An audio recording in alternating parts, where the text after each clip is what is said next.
एक गाउँको छेउमा ठुलो बरको रुख थियो। त्यो रुखमा धेरै चराचुरुङ्गीहरू बस्थे। तीमध्ये एउटा काग थियो। उसको नाम थियो काले। काले निकै चलाक थियो, तर उसको एउटा नराम्रो बानी थियो। ऊ धेरै बोल्थ्यो। कसैले केही सोध्यो भने मात्र होइन, नसोध्दा पनि ऊ बोलिरहन्थ्यो। अरू चराहरू कहिलेकाहीँ उसको कुरा सुनेर दिक्क मान्थे। एक दिन बिहान सबै चराहरू दानाको खोजीमा जाने तयारी गर्दै थिए। त्यही बेला एउटा बुढो उल्लु आयो र भन्यो, आज जङ्गलतिर शिकारी आएको खबर छ। सबैजना सावधान भएर बस्नु, धेरै हल्ला नगर्नु। सबैले उल्लुको कुरा ध्यान दिए, तर काले हाँस्दै भन्यो, ए उल्लु बाजे, तपाईँ त सधैँ डर देखाउनुहुन्छ।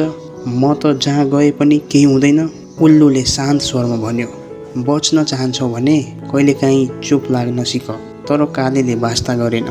त्यस दिन दिउँसो काले केही परेवाहरूसँग खेततिर गयो। खेतमा धेरै मकै छरिएको थियो। सबै चराहरू चुपचाप दाना टिप्न थाले, तर काले फेरि बोल्न थाल्यो, हेर्नु त, आज त हाम्रो भाग्य खुलेछ।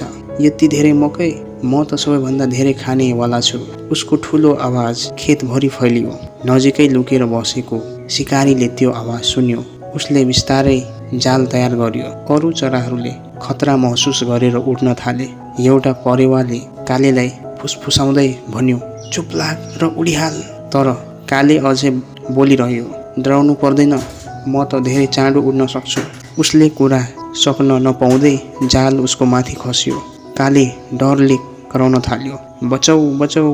अरू चराहरू टाढाबाट हेरिरहेका थिए। उनीहरू दुखी भए, तर केही गर्न सकेनन्। शिकारीले कालेलाई समातेर लैजान थाल्यो।